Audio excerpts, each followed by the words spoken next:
DK. What's up, DK? How you doing? Good. I know it's only Wednesday, but just have you seen the team so far responding to last week's game? Everybody's pretty much disappointed, with how we played and how we went out there and, performed during week one after the great practices that we had during training camp. But I think we're all just prepared to just get to Detroit and just go out there and just ready to play Sunday, because it's just a bad taste in our mouth right now, because it's not the team that we wanted to be, and it's not who we aspire to be or what we want to put out there on film. So just ready to play, ready to get out there and practice and just move forward. DK, can week one be tougher to get by because it's the only data point you guys have coming out of the gates? If it has a rough start to the season, does that make it any more difficult to get by this one? Only thing that makes it difficult, I believe, is that we had expectations of what we wanted to be or what we wanted to look like, and that wasn't what transpired. So only thing I can say is it was a good thing that it happened week one. A quick wake-up call that any Sunday you could get beat. There's a lot of teams out there. Everybody's fighting for one goal. So just easy to get back to work, and just happy it happened week one. That is not lingering around like week 8 or week 10. Where we really have to have a inner check of who we really want to be. But we got that knockout punch early. We're gonna get back up and just keep fighting.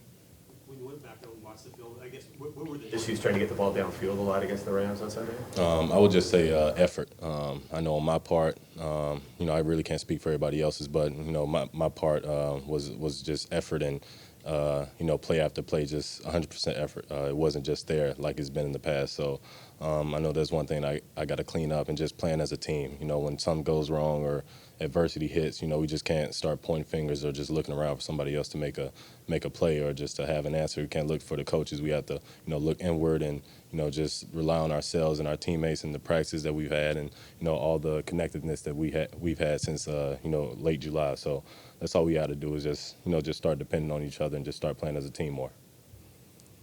When you look at the Lions secondary, they made some changes since you saw them last. Just how do they look different or maybe improved from last season?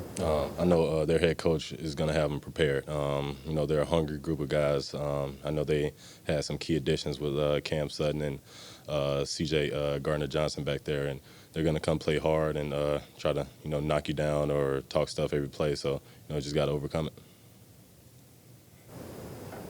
You've gone against Devon Witherspoon in practice throughout training camp.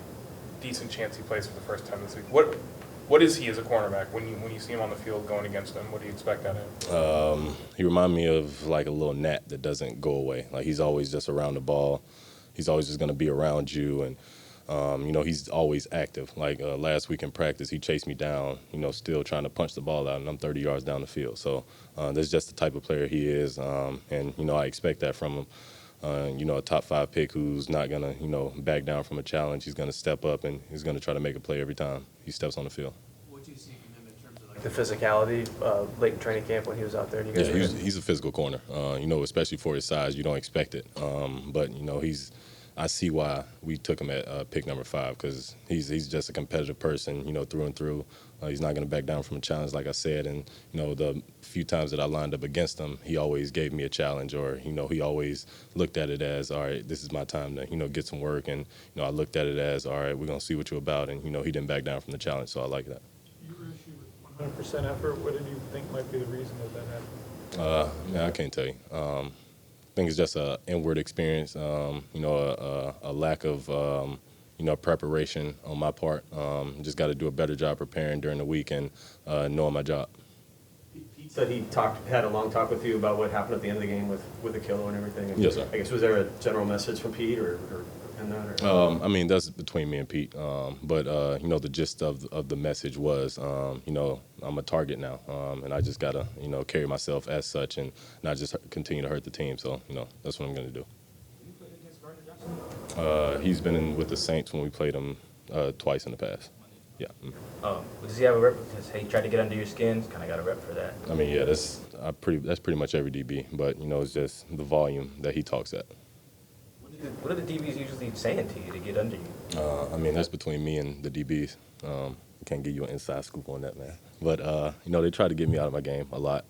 You know, with how they talk and you know, just saying stuff if I drop a ball or if they knock it down, just like little stuff.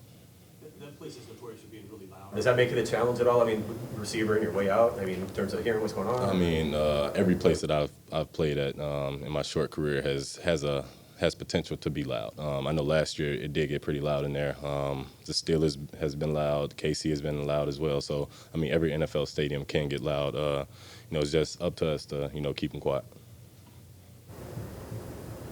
Anything else? Thanks, sir.